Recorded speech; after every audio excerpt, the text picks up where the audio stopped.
What?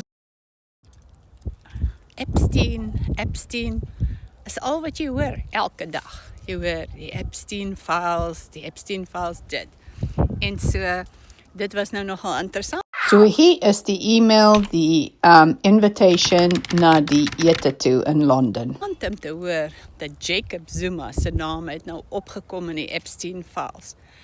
En as jou naam daarin opkom, wat beteken dit nou?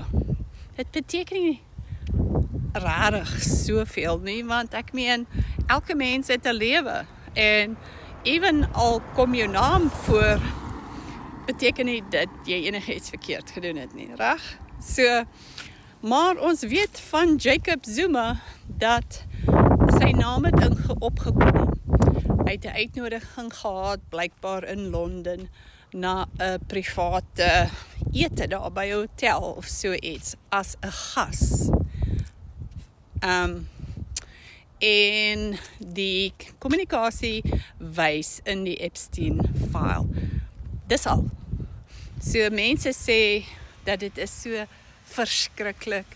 Maar nou ja, van wat ek gelees en geresearch het, beteken dit nie regtig alles nie wat party mense nou dink nie. Maar die waarheid is dat dit is dieselfde Jacob Zuma wat gesê het, as jy nou intimate was met iemand wat AIDS het, dan al wat jy moet doen, is jy gaan vat 'n stort, 'n vinnige stort, en as jy klaar gestort het, dan het jy die AIDS afgewas.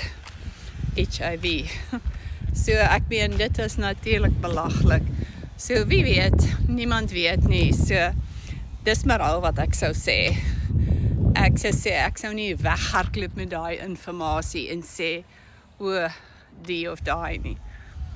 Geen mens weet nie, dis net 'n kommunikasie.